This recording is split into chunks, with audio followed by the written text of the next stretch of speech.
Lagos, the nation's commercial capital. This is the News at 10. Live from the channel's television.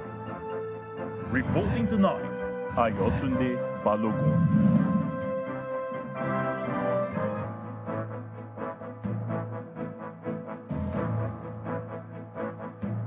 Hello and welcome. Tonight, former CBN Governor Godwin Emefiele remanded in Kuje Correctional Center following his arraignment at the FCT High Court on a 6-count charge bordering on alleged procurement fraud.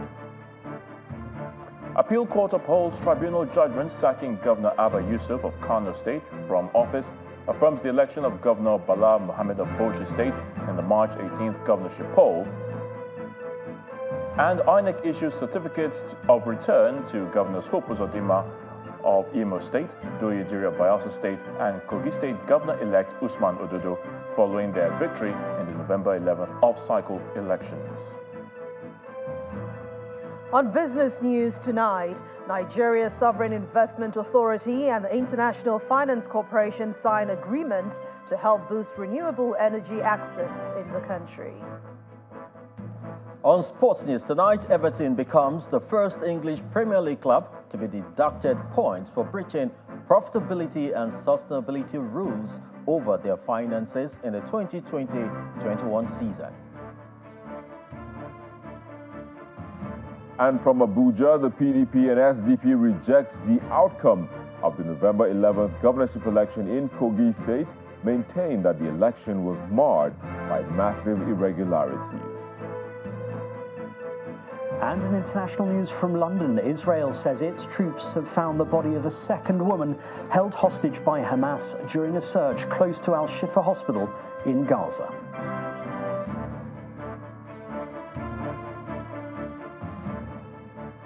The judiciary is top on the news today, and we begin with the case of former CBN Governor Godwin Emefiele, who is spending his first night at the Kuje Correctional Center, Abuja, where he will remain until his bail application hearing on November the 22nd. This followed the order of Justice Hamza Muazu of the Federal Capital Territory High Court that he be remanded there after his arraignment at the court on a 6-count charge bordering on alleged procurement fraud. The charges were reduced from 20 to 6, while the amount on the charge sheet was also reduced from 6.5 to 1.6 billion naira. Our correspondent, Emefiele, reports.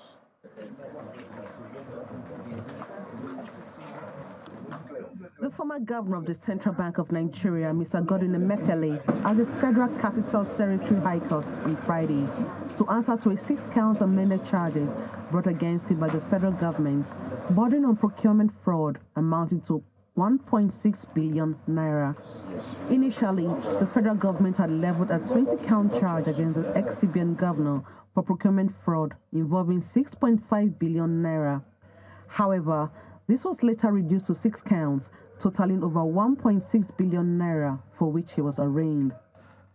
The 6-count amended charges include alleged procurement of 37 Toyota Hilux vehicles, totaling 854 million naira, 1 Toyota Avalon amounting to 99.9 million naira, 1 Toyota Land Cruise V8 amounting to 73 million naira, 1 Toyota Land Cruise V8 amounting to 69.9 million naira, 1 Toyota Land Cruiser V8, 69.9 million naira, and 2 Toyota Hilux amounting to 44.2 million naira. The charge states that this was awarded through a staff of the Central Bank of Nigeria, Ms. Saudat Suyaro, and they are all contrary to Section 19 of the Corrupt Practices and Other Related Offences Act 2000. During the proceedings, Mr. Matthew Booker, Emefiele's counsel, applied for bail. This was vehemently opposed by Mr. Rotimi Oyedepo, who is the counsel to the federal government. In response, the presiding judge, Justice Hamza Muazu, stated that the ruling on the bail application could not be delivered today, based on authorities referenced by both parties. He expressed the need to review the exhibits submitted by Emefiele in support of his bail application. Consequently, Justice Muazu ordered Emefiele to be remanded at the Kuje Correctional Center until the determination of his bail application. The judge then adjourned the case for a ruling on the bail application to November 22 and set November 28 as the commencement date for the trial. What has happened today is simple. It's in line with the administration of criminal justice system. The arraignment has taken place. The defendant was in court as ordered by my Lord the Honorable Justice Adeni. You recall that on the 8th of November, the court has granted him interim bail and handed him over to us. He has been available, and we've been able to produce him to court. And he came to court willingly and has submitted to the jurisdiction of the court. The prosecution expresses readiness to commence with the trial. Custody. We had equally prayed the court for expeditious hearing and determination of the case. And my Lord had given us a date also for trial. My Lord had told us that we should assemble our witnesses, and I believe with the cooperation of the defense, the case will be heard and determined expeditiously. Thank you so much. Am I right to say that the witnesses are ready to come testify? You can see that we pledged before the court that delay will not come from the state, and we are very pleased to tell you that we are ready, prepared to assemble our witnesses and discharge the honors that really placed on us to prove the case beyond reasonable doubt. Mr. Godwin Emefiele, who is the only defendant in the new charge, is the first former governor of the central bank to be facing charges for action taken while in office. Yes. Emanuela Ekele, Channels Television News. Staying with the judiciary, the Court of Appeal sitting in Abuja has upheld the judgment of the Kano State Governorship Election Petition Tribunal, which removed Governor Abba Yusuf from office. A three-member panel of the Court of Appeal, led by Justice Mo Adume, ruled that Governor Yusuf of the New Nigeria People's Party was not validly nominated for the Kano State Governorship election. Meanwhile, it was victory for Governor Bala Mohammed of Bauchi State, as another panel of the Appeal Court, led by Justice Chidi Uwa, upheld his election in the March 18, 2023 exercise.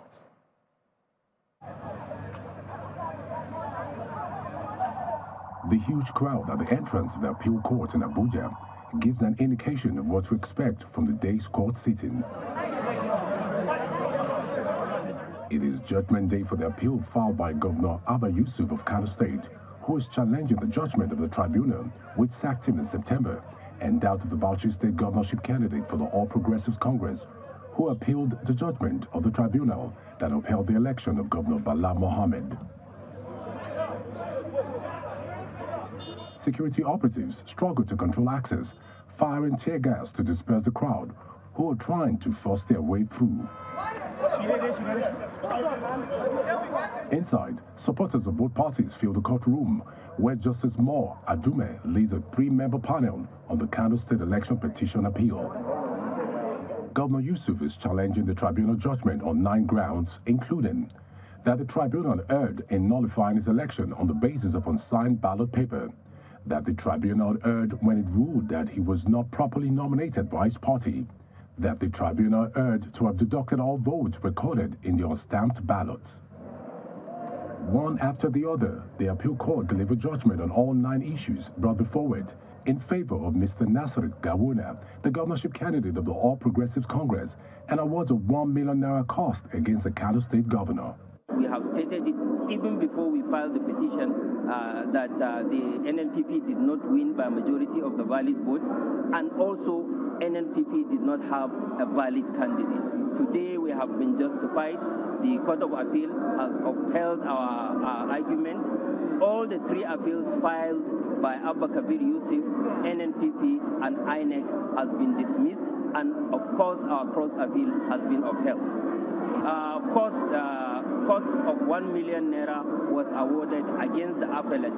This is to show you what the Court of Appeal thinks about the appeal itself, because in the judgment you have heard what the justices said, that it is no longer the case when political parties will, to the detriment of the provisions of the Constitution, just unilaterally impose a person who is not a member of a political party to contest in an election. In a related development, another 3-man panel of the Court of Appeal, this time led by Justice Chidi Uwa, aligned with the judgment of the Bauchi State Election Petitions Tribunal, which upheld the election of Governor Bala Mohammed. The panel of 3 justices unanimously uphold the judgment of the lower court, which affirms the election of Governor Bala Mohammed, and dismissed the allegations of non-compliance with electoral law, improper fillings of forms and booklets used for the election, and fraudulent cancellation of result sheets. Outside the courtrooms, it is celebration for those who won, and for those who lost out in the appeal. The Supreme Court remains the last resort to seek redress. And reactions are already trailing the court judgments. First, Governor Bala Mohammed has described his legal victory as an attestation that his mandate came from God and through the people of Bauchi State. He also affirmed that he has confidence in the judiciary as the last hope of the common man, while appealing to the opposition to join hands with him for the development of Bauchi State. Today, we owe great gratitude to Allah subhanahu wa ta'ala for the victory given to us because of the clear mandate that the people of Bauchi State have given us. The mandate to lead and to be a humble servant that I have been since 2019. Today is also a testimony and affirmation that people should have confidence in the judiciary. And I as a person, with my colleague, Right Honorable Mohammed Al-Awal Jatau, and the people and government of Bauchi State, we have absolute confidence in the judiciary, which is calling on the opposition to know that and to please try to practice that piety, that belief in God. It is Allah that gives power, and it is Him that takes. It may not be their time, it may be their time next time, maybe. They should come and join hands with me so that we can build Bauchi. Also reacting to the appeal court judgment are the former governor of Kano State and APC national chairman, Abdullahi Ganduje, and the APC governorship candidate of the APC, Mr. Nasir Gawuna. The APC national chairman believes the judgment will indeed help boost economic activities in Kano, as the investors who had lost confidence in the state can now be hopeful of a business-friendly environment. On his part, the APC governorship candidate says his primary concern now is how to deliver on the expectations on the people of Kano State. Commercial activities are almost a standstill in Kano. So the people of Kano are jubilated now. If you ask now, there's jubilation in Kano because people are happy, and people, those who have been, whose properties have been demolished, they went to the court of law, and the court of law has also ruled that they should be paid a compensation of 30 billion naira. And this is just the start. There are so many people that have gone to the court. So we have to thank judiciary for doing what they are supposed to do. We know they will go to the Supreme Court. That's no problem. Democracy has provided that opportunity for them to go to the Supreme Court. Also, in the Supreme Court, we fear and we pray to Almighty God to give us success as well. All that has to be said about the judgment and what have you, our leader has already mentioned it. My main concern now is the expectation of people of Kano State on myself. So my prayer now that inshallah, by the time Allah affirms this, the expectation, we should be able to match what people expect, or we even do more. In part two, after the break, INEC issues certificates of return to Governors Hope Uzodinma of Imo State, Adoye Ejiri of Bayelsa State, and Kogi State Governor-elect Usman Ododo following their victory in the November 11th off-cycle elections. Please join us again.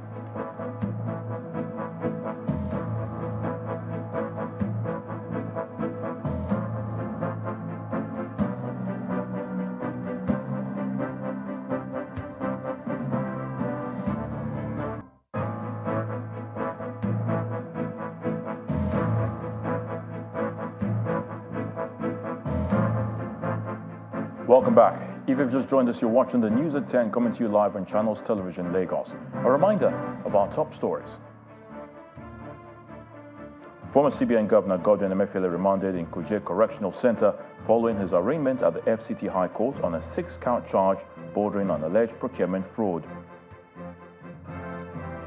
Appeal Court upholds tribunal judgment sacking Governor Abba Yusuf of Kano State from office, affirms the election of Governor Bala Mohammed of Bauchi State in the March 18th governorship poll.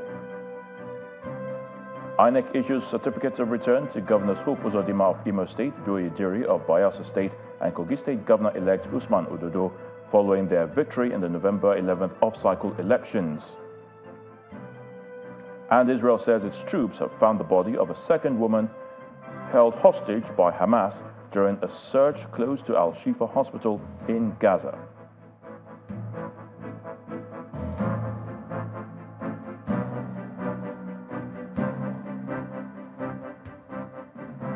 So let's turn attention away from the courts now. The Independent National Electoral Commission, INEC, has presented certificates of return to Imo State Governor Hope Uzodinma and his deputy, Chinyere Ekomaru, following their victory in last Saturday's election in the state. After receiving his certificate in Owerri, the Imo State capital, Governor Uzodinma affirmed that he deserved the victory because he was well prepared for the exercise. You're here. The November 11th off-cycle governorship election in Imo State has come and gone, and a winner has emerged in person of the APC governorship candidate and incumbent governor of Imo State, Senator Hope Uzodinma. Gathered in this hall are INEC officials, security operatives, religious and traditional rulers, government officials, members of the All Progressives Congress, and indigents of Imo State to witness the presentation of certificate of return to the governor and his deputy-elect, Mrs. Chinyere Ekomaru. The INEC Resident Electoral Commissioner in the state and the INEC National Commissioner in charge of the Southeast reiterate INEC's commitment to acting as an apolitical body. They also urge the winner of the election to be magnanimous in victory. As the time for campaigning has ended, and the time for leadership is ahead of you, I encourage you, sir, to be the leader and governor for all. Let the trust that Imo electorate bestowed on you at the polls propel you to deliver on your promises to them and live up to your mandate as the governor of all. The Commission is committed to deploying technologies to strengthen the electoral process, including the use of BVAS, IREF portal, as well as capacity development of its entire staff. The certificate of return is presented to the Deputy Governor-elect, Mrs. Chinyere Ekomaru, and Governor Uzodinma, respectively.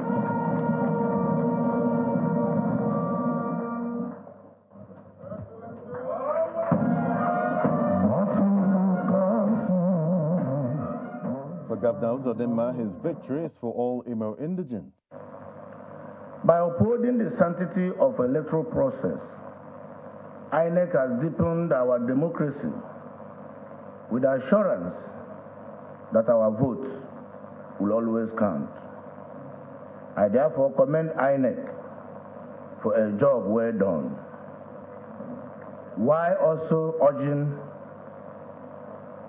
the opposition to see beyond their immediate environment and commend INEC for doing a very beautiful job, because tomorrow it may be their turn to win.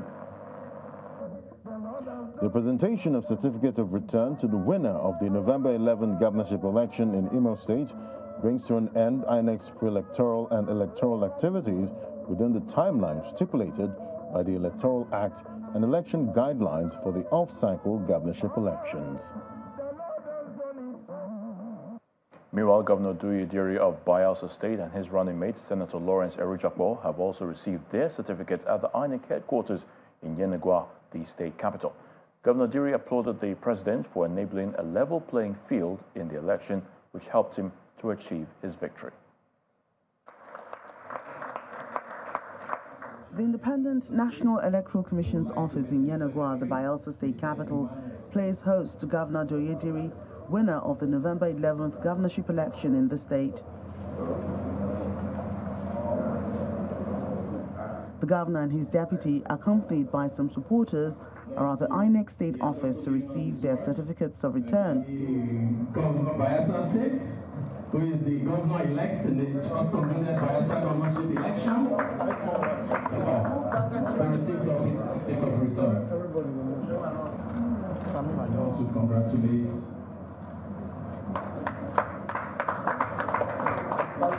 INEC's National Commissioner May Agbamuche Umbu says the certificates are being presented because they had completed the electoral requirements of the Commission. The presentation of certificates of return is a statutory obligation of the Commission, which is in fulfillment of the requirement of Section 72(1) of the Electoral Act 2022, that certificates of return should be issued within 14 days following the declaration of a winner. Governor Diri calls for more collaboration between the state and federal governments, regardless of the ruling parties, in order to strengthen the nation's democracy. Today is one historic moment for me, for my deputy governor, and for the people of Bayelsa State. I want to appreciate the electorate, the people of Bayelsa State, for standing behind what they believe was a government that has performed and must go into a second tenure.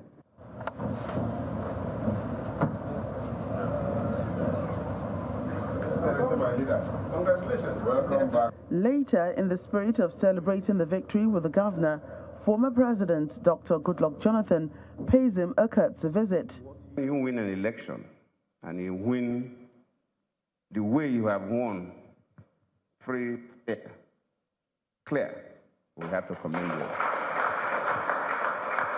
And I'm happy that the Bayelsans have seen what you have done and what you are doing, and I've also seen your heart.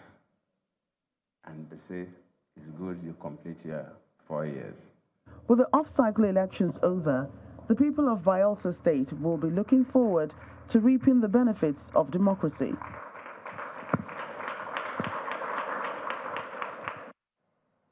Well, it wasn't only the governors of Imo and Bayelsa State who got their certificates of return today. In Kogi State, INEC also presented the governor-elect of the state, Mr. Usman Ododo, and his deputy with their certificates of return. The governor-elect thanked the president, Governor Yahaya Bello, and the people of the state for their support and pledged to serve the state with integrity. It is the official presentation of certificate of return to the governor-elect of Kogi State and his running mate. Governor Yahaya Bello of Kogi State accompanies the governor-elect, Mr. Usman Ododo, to the ceremony. In spite of the dissenting voices against the election, officials of the Independent National Electoral Commission are adamant that the November 11, 2023 governorship election in the state remains a credible exercise. The election on the 11th of November 2023. Thank God we're here today because we can proudly say we had a successful election in Kogi State. We are convinced that we have conducted one of the most peaceful, credible,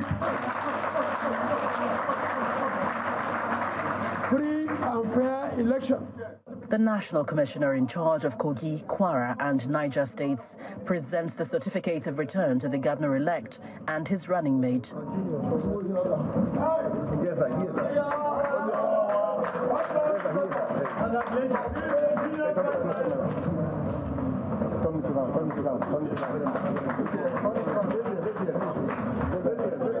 Appreciating the people for voting him into office, the candidate promises to justify the confidence of the people. I invite every citizen of our dear state to join hands in building a future that reflects our collective mission to serve our state, together. On his part, Governor Bello urges the people to accord the new administration the support that he was given.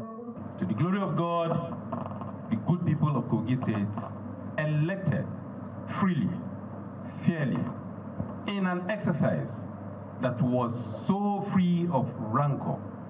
Kogi State citizens have spoken. We have accepted.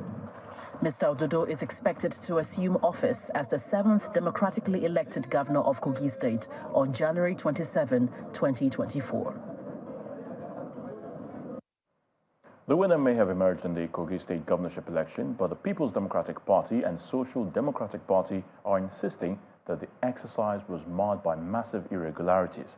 Addressing a news conference in Abuja, the Secretary of the PDP in Kogi State, Mr. George Daika, alleged that some agents of INEC were found with already written results before the election was held. And at a separate news conference, also in Abuja, the national chairman of the Social Democratic Party faulted the electoral umpire for declaring Mr. Usman Ododo as governor-elect despite written petitions on irregularities in 3 local government areas.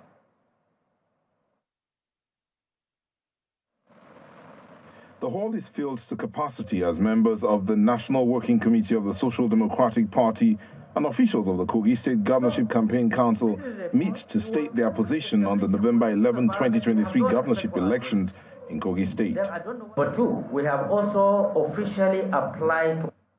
The party is disappointed with the outcome of the exercise and plans to seek legal redress. Our prayers are as follows. A. Cancel the polling units affected by overvoting. B. Reverse the observed irregularities. C. Resigned on the result declared by the returning officer. D. Declared proper and valid results. E. Resent on erroneous or lawful return of Ahmed Usman Ododo. F. Declare Murtala Yakubu Ajaka as duly elected governor of Kogi State. At a separate news conference, officials of the Kogi State chapter of the People's Democratic Party echo the same position and plan to challenge the outcome of the elections in court. The PDP rejects totally the results as announced and the declaration of Usman Ahmed Ododo as the winner of the governorship elections of the 11th November in our dear state, Kogi, by INEC. We sincerely thank our numerous supporters and the good people of Kogi State for the support they have given us and want to assure them that the PDP will not leave any stone unturned in the quest to claim their mandate. We have commenced actions necessary and in accordance with the law with a view to arresting the glaring broad-day robbery against the people of Kogi and our governorship candidate, whose mandate were clearly stolen. The two parties will be hoping that the Election Petition Tribunal will be constituted as soon as possible for the legal battle to commence in earnest. Still to come on the news at 10, the Nigerian Sovereign Investment Authority and International Finance Corporation signed agreements to boost renewable energy in the country. That's on Business News. Please stay with us.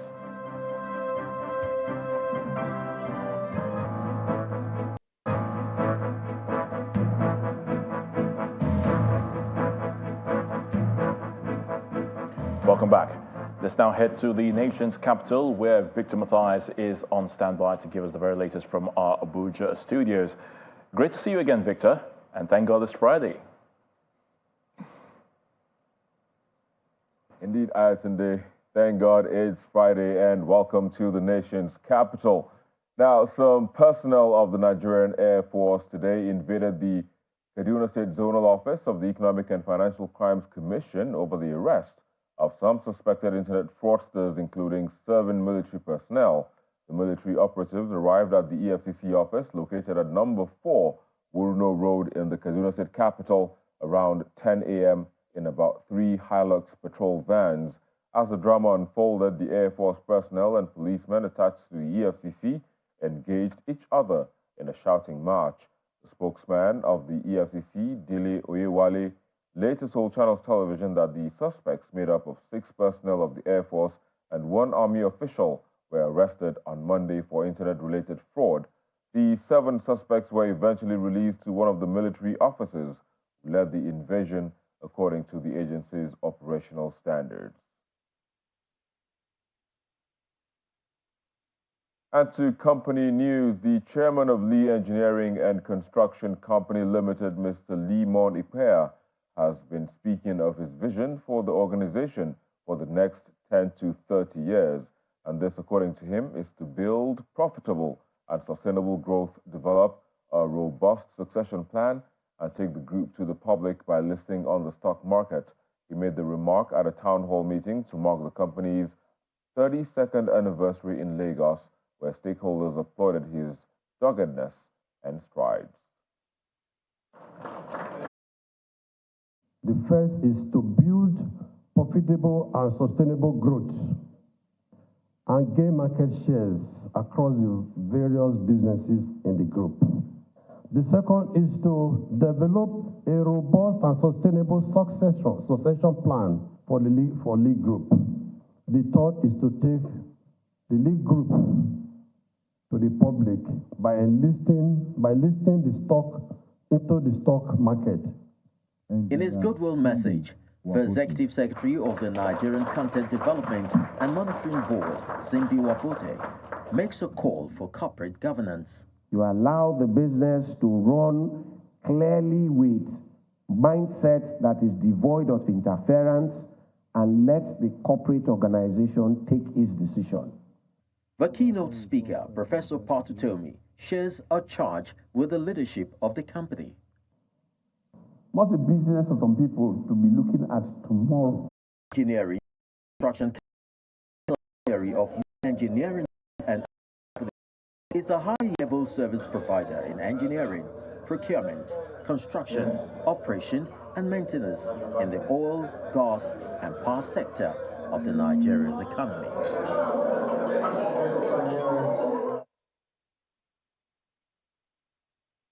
In other stories, Access ArtX has announced winners of 2023 awards in the Nigerian and African diaspora categories. Julius Agbaje, the winner of the Nigeria Prize Award, and Asma Jama, who emerged the winner of the African diaspora categories, will receive a $10,000 grant each towards an exhibition at ArtX Lagos 2024. Both recipients will benefit from tailored mentorship and an invaluable opportunity for cultural exchange, amongst other benefits.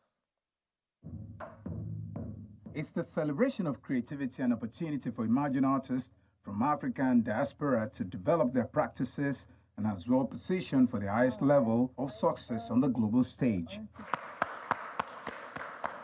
Having received more than double of the applications of the previous year, the founder of the award said the surge in the number of applications is a testament to the ambitious evolution of the awards.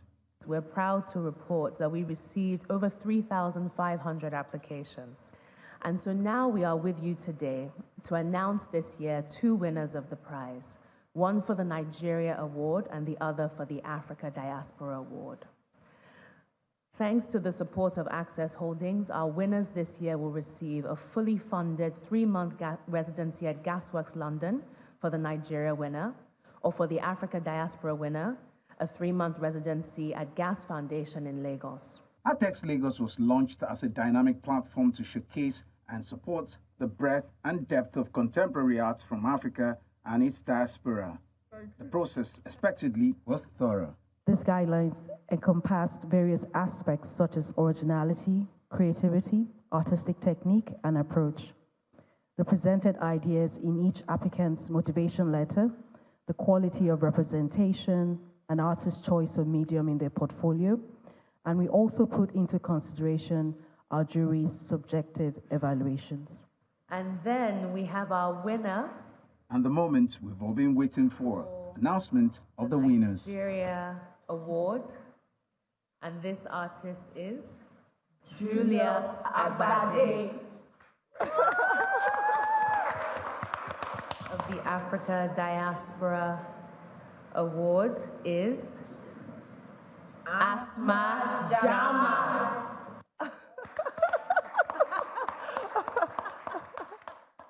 We want to reach every emerging artist out there. We want to give them a platform for growth.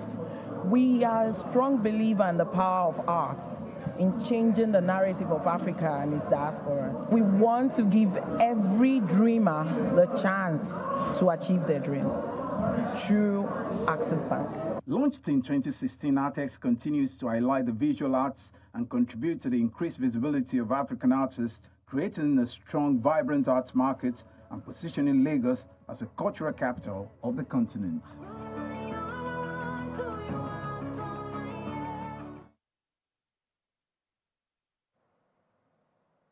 Well, that's where we wrap it up on the news at 10 from the nation's capital. Thank you so very much for watching. I'm Victor Matthias, but the news at 10 continues in Lagos with Ayotunde and again, TGIF. Many thanks, Victor. The new board of the Niger Delta Development Commission, the NDDC, has been inaugurated with a charge from the federal government to focus on projects that will change the Niger Delta region for the better. During the event in Abuja, the Minister of Niger Delta Affairs also urged the new members to know their roles and work in harmony despite being from different parts of the country. Thank you very much. This gathering heralds a new dawn for the Niger Delta Development Commission with the swearing in of the newly constituted board. The permanent secretary of the Niger Delta Affairs give them their charge. As we embark on this new chapter, we are reminded of the President's 8-point agenda, as well as the ministerial mandates, a testament to the commitment to the development of the Niger Delta region. Then comes the oath of office. I do solemnly swear discharge of my official duties or as may be specially permitted by the President. So help me God. Which is followed by the inauguration conducted by the Minister, Mr. Abubakar Momo.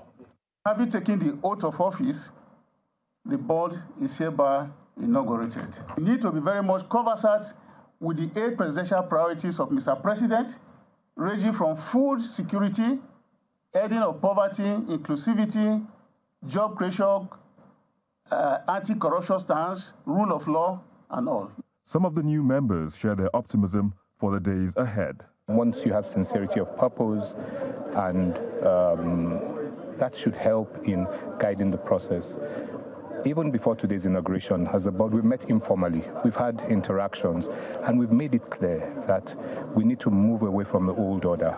Everybody, the minister said it, NDDC has a reputation for so many things that are not very pleasant, and we're going to change that narrative. What is my concern largely is how best the trajectory, the negative trajectory that has bedeviled Niger Delta Development Commission before now will be surmounted.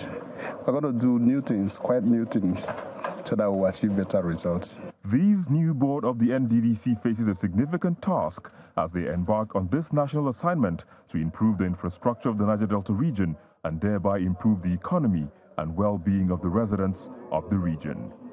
Victor Matthias, Channels Television News. Business News is up next with Ann Waldo.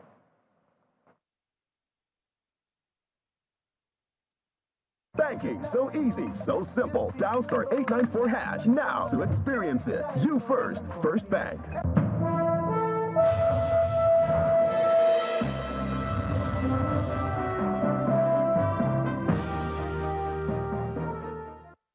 Thank you, Ayotunde. Hello and welcome to Business News. The Nigeria Sovereign Investment Authority and the International Finance Corporation have entered into a partnership to help boost renewable energy in the country.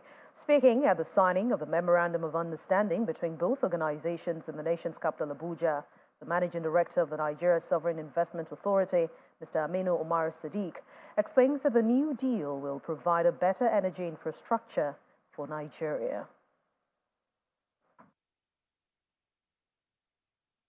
This is a watershed moment for the renewable energy space in Nigeria. We are hoping that this fund will at the end be able to raise about $500 million focused on the renewable energy space in general.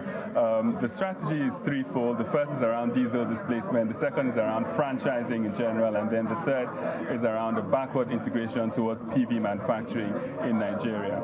Naturally, we start with proof of concept projects with baby steps, but always the ambition of the NSI and the IFC as it relates to this fund is to scale, to be able to go large. And we are hopeful that in the course of time that we'll begin to feel the impact of the projects that we are co-developing as well as co-executing for the benefit of Nigeria and Nigerians. $25 million has been pledged by the NSI in committed capital, and the IFC is also co-developing a transaction up north, a franchising project, 70 megawatts, in Kano State. And then it is off the back of the success of these proof of concept projects that will then embark on a roadshow in order to raise the capital towards the financial close of $500 million. But NSI is pledging as a fact, committing $25 million into this venture, and IFC is doing the same. The Director General of the Securities and Exchange Commission, Lamido Yuguda, has called for more investor awareness and education in Nigeria's capital market to help grow and create wealth. He made this known while responding to questions by financial market reporters following the outcome of the third 2023 Capital Market Committee meeting held in Lagos on Thursday. The Commission boss also attributed to present rally in the stock market to the strong participation of local investors. Most of this increase in market capitalization is coming from renewed sentiment, investor sentiment from our own domestic, investors. People are beginning to see that the market actually represents value, okay? And they are beginning to see that this is not the market of 2009, where, a lot of things actually, went. Now, we need to do more investor education, more investor awareness, okay, so that private investors especially will enter the market, on a risk-aware basis. This market is not a market that promises that under all conditions you'll make money. No. There are risks. And it's important as a private investor to know that there are risks. And talking about the stock market, it ended today's trading session still in the green, so it ended well today with more than 48 billion naira gain added to its overall value. Laddie Williams has the details.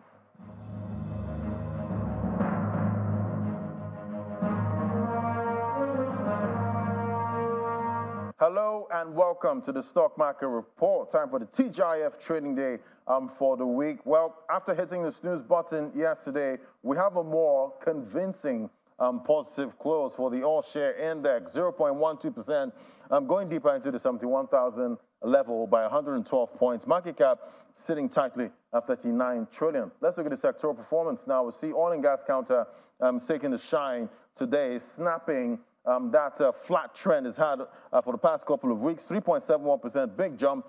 Banking counter stays unchanged, while the consumer goods counter marginally down, 0.07%. Let's take a look at the market mover today. We see Seplat Energy adding about 7.69% to its share price, closing at 2,100 naira. This and other stocks giving us that green close today. Let's get a check on the Fugas now. We see trading was mostly positive for Tier 1 banks today. We'll see FBNH unchanged, UBA in positive territory, 0.48% close today, and we see Access Core closing up 0.29%. Zenith there is the laggard there, 0.30%. We see unchanged for GTCO and FBNH. So in the trading week, the all-share index and the market cap hit new levels. Fingers crossed for what happens next week. That's the Stock Market Report. I'm Laddie Williams.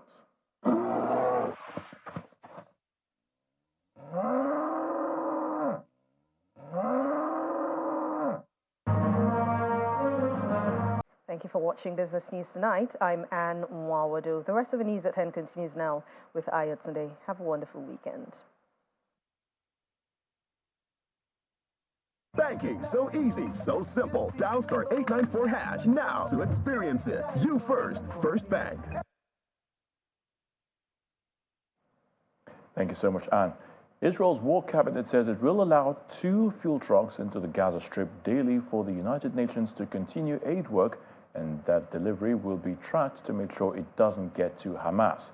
But Israel's decision has been described by Oxfam charity organization as being only crumbs of what is needed. Here's Simon Pusey with other international stories in Around the World in 5.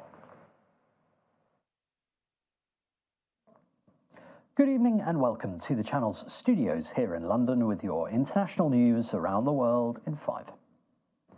Israel says its troops have found the body of a second woman held hostage by Hamas during a search close to Al-Shifa hospital in Gaza. Noah Marciano, a 19-year-old soldier, was one of about 240 people kidnapped by Hamas gunmen during the 7th of October atrocities which killed 1,200 people.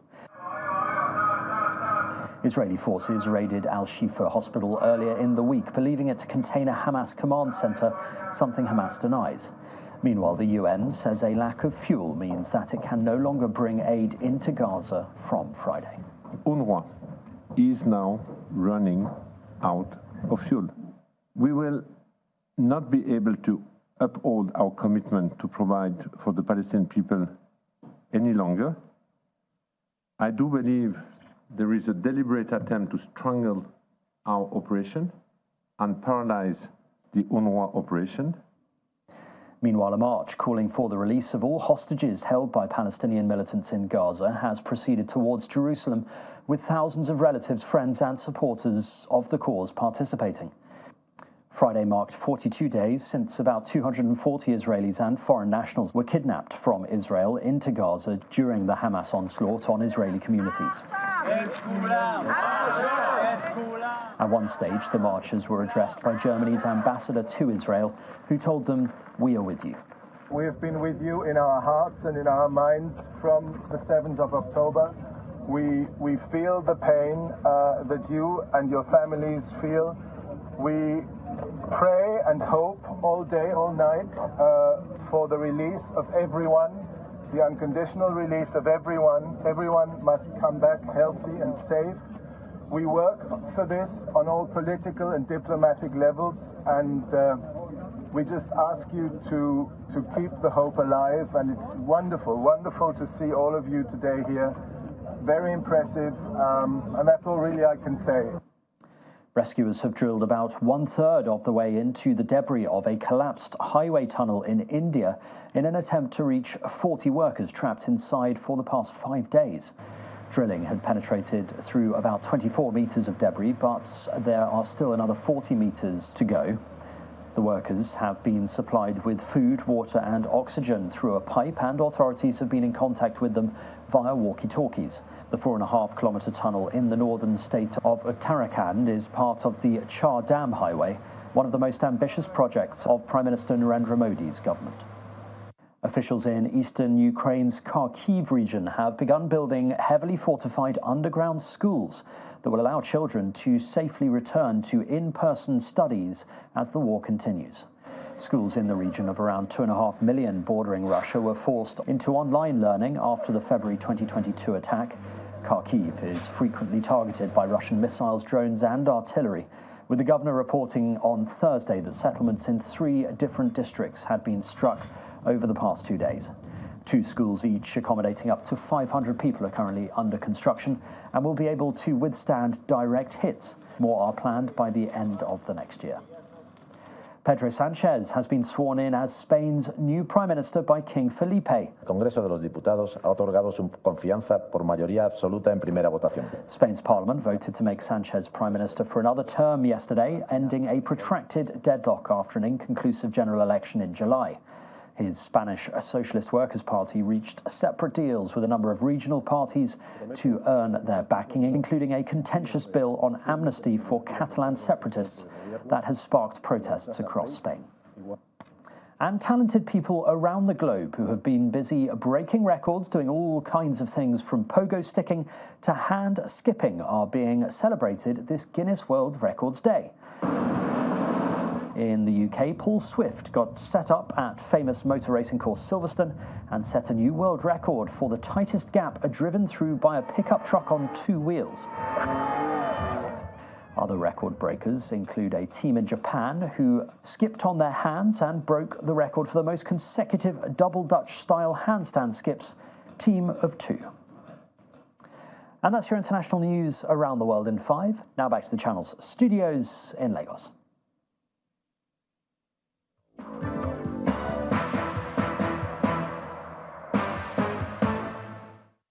Thank you, Simon. Welcome to Sports News. Super Eagles and Napoli's forward Victor Osimhen is in the final 10-man shortlist for the 2023 CAF Men's Player of the Year. CAF earlier today reduced the list to 10 from the original 30 released 2 weeks ago. The Nigerian international is overwhelming favorite to win the award. He, however, faces stiff opposition from current holder Senegal's Sadio Mane, Mohamed Salah, Ashraf Hakimi, Yassim Bono, Yusuf N-Nesri, Frank Zambo Anguissa, Vincent Abubakar, Riyad Mahrez, and Sofiane Amrabat also made the final cut. Everton has become the first English Premier League club to be deducted points for breaching profitability and sustainability rules earlier today when the league docked the Merseyside club 10 points over their finances in the 2020-21 season. An independent commission imposed an immediate deduction, which will see Everton drop from 14th in the standings into the relegation zone with 4 points above a bottom side Burnley on goal difference. The club has described the decision as unjust and said it would appeal. Carlos Alcaraz has set up an ATP Finals last 4 showdown with Novak Djokovic after beating Daniel Medvedev 6-4, 6-4 earlier today and topping the red group. World number 2 Alcaraz needed to win to ensure a spot in the last 4 on his debut appearance at the season-ending tournament. And he did just that in an impressive fashion, cruising to a straight set victory, which ensured him first place ahead of Medvedev. And Jamaica sprinter Christopher Taylor has been banned for 3 months for an anti-doping rule violation by the Athletics Integrity Unit earlier today.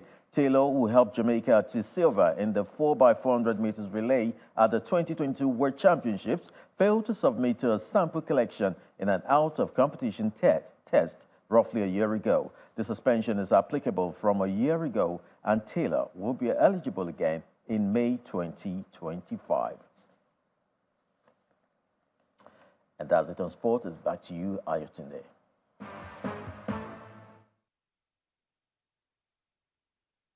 Many thanks, Chris. And the main news again.